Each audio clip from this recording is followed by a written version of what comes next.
В эфире новости, в студии Анастасия Кобызева. Здравствуйте. Вот главные темы.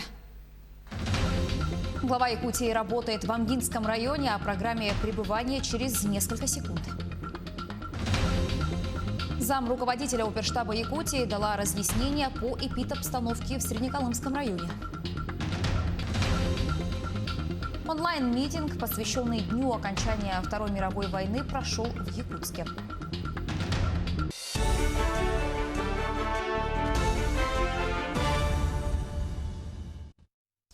Первую сваю школы-сада на 225 мест установили в селе Абага Амгинского района. В торжественной церемонии принял участие глава Якутии Айсыл Николаев.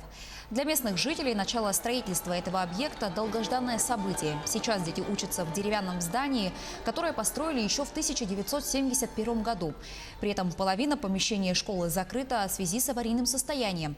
По словам главы Якутии, уже в следующем году дети пойдут в новую школу. В здании для учащихся будут созданы все условия, оборудованные современные учебные кабинеты, компьютерный класс, актовый зал, библиотека, столовая и пищеблок. Абагинская школа специализируется на дополнительном обучении предметов агротехнологического направления. Сейчас в школе учатся более 130 детей.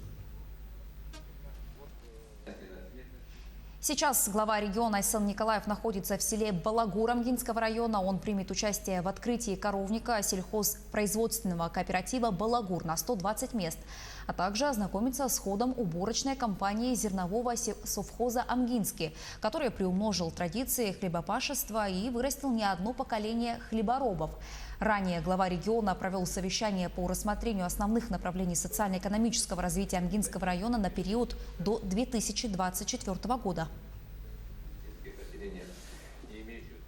В Якутске стартовала акция по бесплатной иммунизации населения от гриппа и ОРВИ. На площади Ленина работает специальный передвижной пункт. Такие акции проходят ежегодно, чтобы охватить вакцинацией против гриппа как можно больше людей. Получить прививку можно будет до конца этой недели. Вакцинация против гриппа особенно важна для групп повышенного риска. К ним относятся дети 6 месяцев, лица старше 60 лет, люди с хроническими заболеваниями и которые периодически болеют респираторными инфекциями. Также к ним относятся беременные женщины. Ну а теперь к данным оперативного штаба Якутии по борьбе с коронавирусом. За сутки COVID-19 выявили еще у 48 человек. По-прежнему больше всего заболевших в Якутске 23 новых случая. В Мирнинском и Татинском районах по 7. В Нюрнбергском 3, в Аймиконском и Хангаласском по 2 случая. В Абыйском, Вилюйском, Мегино-Кангаласском, Намском районах по 1 заболевшему.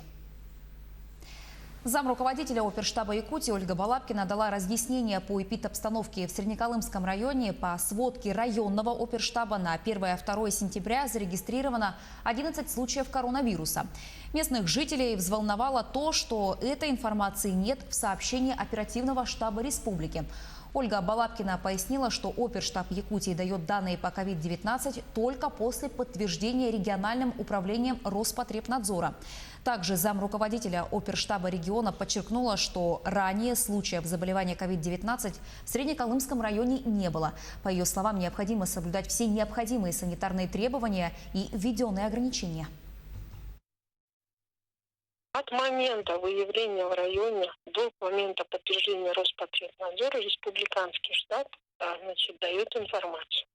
Сегодня оперативный штаб Среднеколымский дал информацию о выявленной у них по предположительно по диагнозу ковид, и, соответственно, они выявляют контактных и работают с ними. Среднеколымский район сегодня действительно есть завозные случаи. Они связаны с приездом непосредственно на Среднюю Колыму с возвращением людей из отпусков. Республиканский штаб даст тогда, когда пройдет подтверждение через Роспотребнадзор.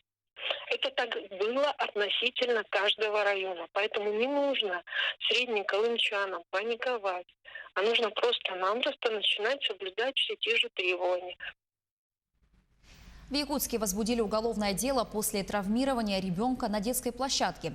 Инцидент произошел 27 августа во дворе жилого дома по улице Лонгинова. Когда 10-летняя девочка качалась на качелях, незакрепленная доска сорвалась и ударила ребенка по лицу. Девочка с переломом лицевой кости была доставлена в больницу.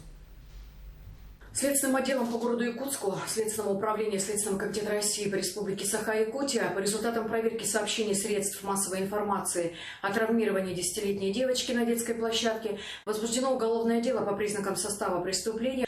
В рамках расследования следователи установят принадлежность детской площадки, а также организацию и должностных лиц, обязанных обеспечить безопасность детей во время игры на аттракционах. Расследование продолжается. Судебные приставы проводят совместные рейды с ГИБДД по выявлению должников в Якутске. В этом им помогает специальное оборудование. Оно фиксирует номера автомобилей, и если владелец автотранспорта числится в базе должников, сведения об этом получает сотрудник ГИБДД, который останавливает автомобиль и просит должника пройти в машину судебных приставов. Долги по штрафам можно оплатить на месте при помощи банковской карты. Если же у должника нет такой возможности, он получает предписание.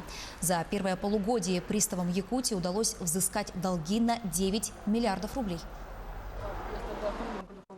Главной целью проведения совместных рейдов – это уведомление граждан об имеющихся задолженностях, напоминание необходимости их погашения и предоставление возможности при наличии оплатить ее на месте. В случае, если должник надлежащим образом уведомлен о наличии в отношении него исполнительного производства, однако уклонялся от явки, скрывался и не производил оплаты, в отношении него судебный пристав-исполнитель предпринимает все предусмотренные законом меры принудительного взыскания. Скончался народный артист России Борис Клюев. Ему было 76 лет. Причиной смерти стал рак легких. За полвека творческой карьеры Клюев сыграл на сцене более 70 ролей. Он снимался в фильмах «Д'Артаньян и три мушкетера», «ТАСС уполномочен заявить», «Приключения Шерлока Холмса» и «Доктора Ватсона». Молодежь знает его благодаря ролям в сериалах «Воронины», «Физрук», «Улицы разбитых фонарей». Педагог внес большой вклад в развитие якутского профессионального театрального искусства. Был мастером у якутской студии, которая сейчас обучается в училище имени Щепкина.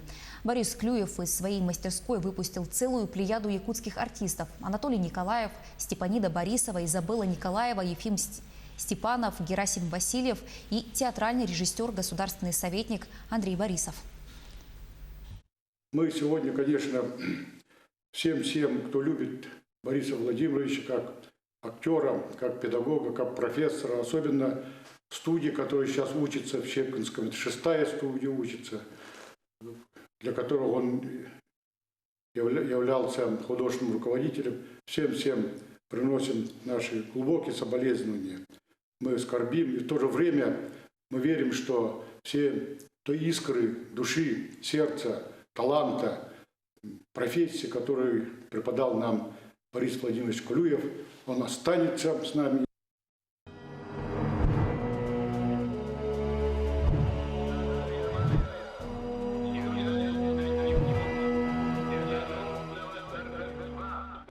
Онлайн-митинг, посвященный Дню окончания Второй мировой войны, прошел в Якутске.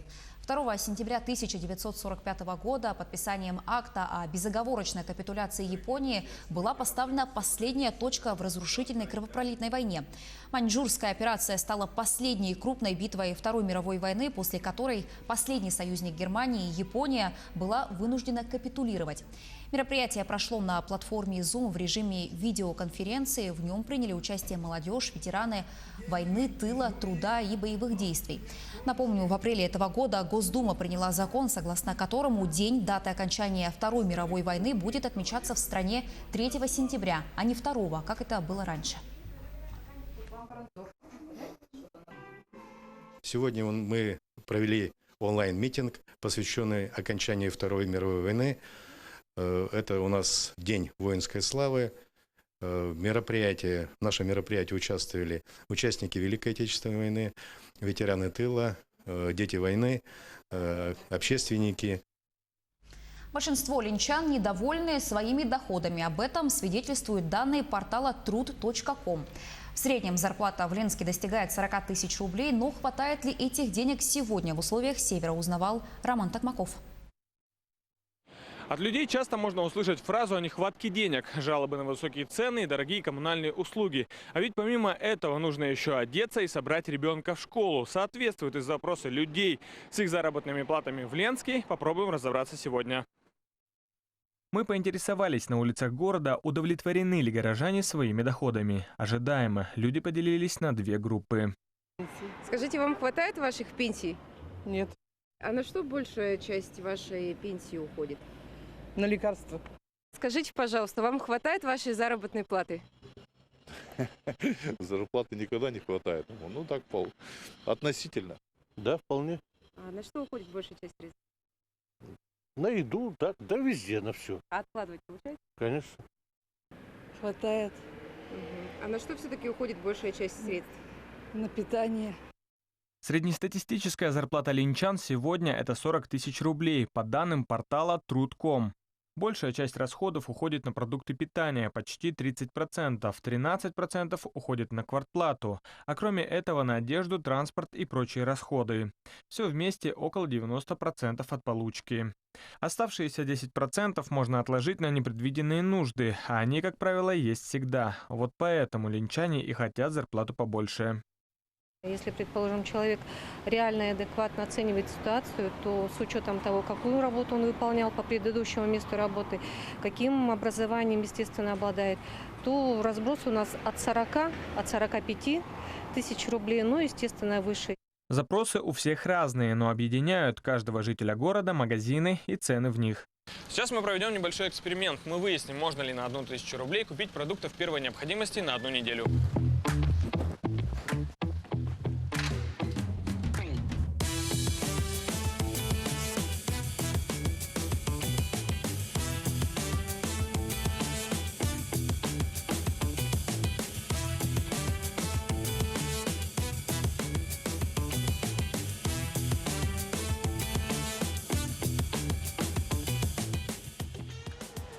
Все. Теперь можно отправляться на кассу и узнать, сколько у нас вышло. Пакет вам нужен?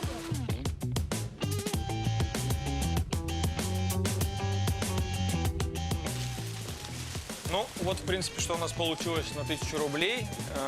На одного человека можем предположить, что этого более чем достаточно. Ну, а на целую семью решать уже вам.